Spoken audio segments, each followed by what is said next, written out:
Kobe's are back.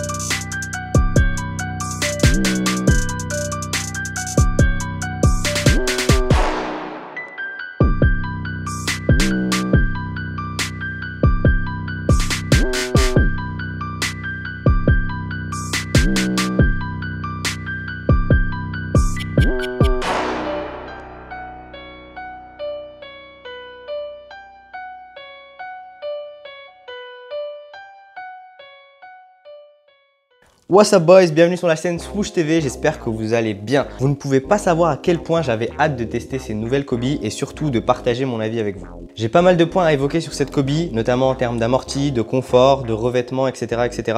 Donc reste bien jusqu'à la fin de la vidéo pour avoir toutes les infos et savoir si potentiellement cette paire pourrait te correspondre ou pas. Pour ceux qui suivent avec attention les dernières sorties sneakers basket, les Américains l'avaient appelé la Kobe AD Exodus. Je sais pas d'où venait ce nom de code, mais en tout cas, dès que j'ai copé la paire chez Bishop Lille, sur la boîte il est écrit Kobe AD, donc appelons-les les Kobe AD.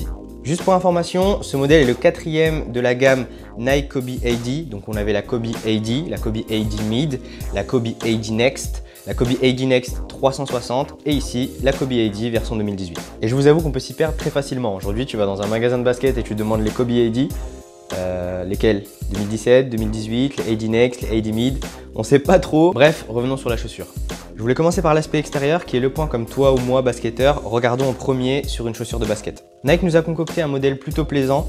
On y retrouve quelques influences, notamment de la Kobe 10. Esthétiquement, je trouve ces Kobe vraiment sympas. On a des petites touches et des petites pensées pour Kobe, notamment sur l'arrière.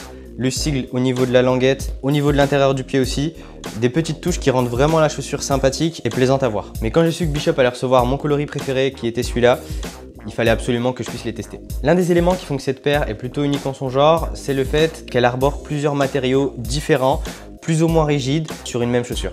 Dis-moi dans les commentaires comment tu trouves cette paire extérieurement parlant. Est-ce qu'elle est sympa? Est-ce qu'elle est plaisante à voir? Et quel coloris tu préfères? Il y a beaucoup de personnes qui comparaient la nouvelle Kobe AD au Kobe 10. Alors comme vous pouvez le voir, il y a quelques similitudes, notamment au niveau de la position du swoosh, au niveau de la semelle, la traction. Elle s'est un peu abîmée, mais après 4 ans d'utilisation, je trouve qu'elles sont encore en bon état. Bon, maintenant on va aborder les points un peu plus techniques. On passe sur l'aspect performance de la chaussure. Et commençons par l'un des points cruciaux dans lequel chaque paire de baskets doit exceller, c'est bien sûr la traction. Nike a proposé un mélange entre la traction de la Kobe 10 et la traction de la Kobe AD Next 360. J'ai testé la paire comme d'habitude à la Hoops Factory de Lille. C'est un sol qui est assez propre. Je me suis permis vraiment de pousser la chaussure dans ses retranchements, de faire des arrêts brutaux, de faire des step back, on va dire, déséquilibrés, etc., etc. La chaussure a répondu 90% du temps présente et il m'est arrivé parfois que la traction ne tienne pas vraiment sur des mouvements très brutaux. Donc voilà, ça fait le taf, mais c'est pas parfait. On enchaîne sur l'amorti. Je vous avoue que Nike n'a pas donné énormément d'infos. En tout cas, de ce qu'on peut voir, on est sur un amorti zoom au vu de la mention qui est écrite sur le talon. Qui parcourt toute la chaussure. Donc on est sur un pad de l'avant-pied jusqu'au talon. À l'avant, ça apporte énormément de retour d'énergie quand on est sur la pointe des pieds, quand on fait un tipping. À l'arrière par contre, c'est très soft. Sur les retombées, on sent vraiment bien l'amorti. Quand on appuie sur le sol, on voit vraiment la chaussure bouger en fonction. Pour les personnes qui ont un peu mal au talon, ça fait vraiment le job. Sur les départs, sur le premier pas, on est vraiment soutenu par la chaussure. Au niveau du court fil, je t'avoue que j'aurais préféré en avoir davantage. Alors c'est au-dessus de ce que proposait la Kobe 10, mais pour moi c'est en dessous de la Kobe AD Next 360, ce qui est normal puisqu'on n'avait pas de semelle intermédiaire. On avait directement la semelle extérieure et la semelle intérieure. Au niveau du confort, les matériaux sont très fins et légers et la chaussure se porte bien. On peut voir la languette qui remonte au niveau du coup de pied et au niveau du talon. On a même à l'intérieur de la chaussure un petit coussinet pour le talon, ce qui fait qu'on s'y sent plutôt bien. Moi qui avais eu quelques cloques avec des chaussures qui étaient assez rigides au niveau du talon, alors oui c'est bien de mettre un support au talon, mais à l'intérieur de la chaussure il faut que ce soit assez confortable pour que lorsqu'il y ait des frottements, ton pied soit en sécurité. Pour moi la cerise sur le gâteau aurait été de pouvoir personnaliser le maintien au niveau de l'avant du pied. Ces Kobe AD 2018 proposent au niveau de l'avant-pied de la fibre composite, ce qui fait que c'est l'équivalent d'un scratch qui est resserré au maximum. Quand j'ai enfilé la chaussure, c'était assez serré au départ. On n'a pas la possibilité de pouvoir régler le niveau de serrage de l'avant-pied.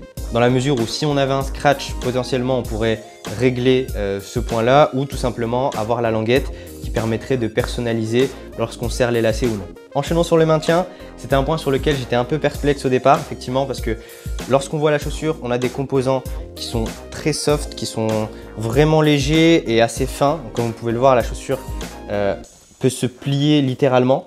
Donc c'est vraiment un point sur lequel j'attendais énormément de ces Kobe et c'est un point sur lequel elle a répondu présente. Pour en revenir au point sur la fibre composite, ça apporte un réel serrage au niveau de l'avant du pied et ça permet de se sentir en sécurité. Mais au niveau du talon, c'est compliqué à plier, très difficile.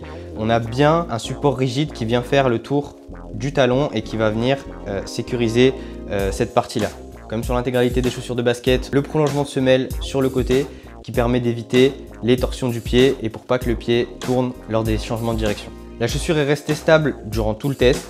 Rappelons que la Kobe est l'une des chaussures privilégiées par les meneurs et les arrières qui recherchent de la vitesse, de l'explosivité et une liberté de mouvement qui permet de se sentir à l'aise. Ces Kobe AD répondent à la quasi-intégralité de ces critères. Au niveau de la taille, je trouve qu'elle taille plutôt bien. Pour ceux qui n'ont pas de magasin de basket près de chez eux, dommage pour vous, mais dans tous les cas, prenez toujours une demi-taille au-dessus pour que vous soyez le plus à l'aise possible. Si tu mets du 44, prends du 44,5. Au niveau de la durabilité, ces Kobe AD n'arborent pas de matériaux innovants ou premium comme le Battle Knit par exemple de la LeBron 16. Au-delà du prix, la vraie question est est-ce que ces chaussures performent bien sur le terrain? Esthétiquement, est-ce qu'elles sont plaisantes? Et la réponse est oui à ces deux questions. Le verdict, personnellement, je trouve cette chaussure assez sympathique, tant au niveau du style que de la performance. Si je devais les conseiller, je recommanderais cette chaussure pour les postes 1, 2, 3, grand maximum, à la rigueur poste 4 fuyant, assez mobile. Pour le reste, je pense qu'on serait sur des chaussures beaucoup plus renforcées, notamment au niveau de la malléole, au niveau de l'avant-pied et surtout de pouvoir aussi avoir cette notion de verrouillage supplémentaire. Aujourd'hui, quand on est meneur arrière, on a besoin d'une liberté de mouvement, on a besoin de légèreté, d'explosivité. C'est ce qu'apportera cette chaussure. Pour le reste, il faudra bien sûr aller sur d'autres modèles qui seraient en tout cas beaucoup plus adaptés à votre utilisation, à votre style de jeu et à votre poste. Pour mes amis qui jouent en playground, je vous recommande totalement cette chaussure. La traction est vraiment solide, donc en termes de durabilité, ça va le faire. Le seul point, on va dire, sur lequel j'attire votre attention, c'est vraiment le matériau au niveau de l'avant-pied qui est très fin et qui peut s'arracher très facilement. Au niveau du prix, ces Kobe AD 2018 sont proposés au prix de 160 €. C'est moins cher que le prix de la Kobe AD Next 360. C'est dans la tranche haute pour moi au niveau des chaussures de basket. Avoir des Kobe, c'est un prix. Et ça implique aussi un niveau de performance et surtout de design qui a été travaillé par Nike et qui font que cette chaussure aujourd'hui sera l'une des plus vendues en 2018. Je pense qu'on a fait le tour de cette chaussure. Si tu souhaites te les procurer, je te mets un lien dans la description. Merci à toi d'être resté jusqu'à la fin. Si ce n'est pas encore fait, n'hésite pas à liker la vidéo et à t'abonner à la chaîne. Si tu ne sais toujours pas quelle chaussure de basket choisir, je t'invite à aller sur mon blog swooshclub.com. J'ai écrit un article pour pouvoir t'aiguiller dans ton choix en fonction de ton poste, de ton style de jeu et des modèles disponibles actuellement sur le marché. Si tout simplement tu es un fan de basket, n'hésite pas aussi à me suivre sur Instagram où je partage tous les jours les nouveaux modèles qui sont sortis aux États-Unis, en Chine et partout dans le monde. C'est tout pour moi, je te dis à la prochaine pour une nouvelle vidéo. Bang!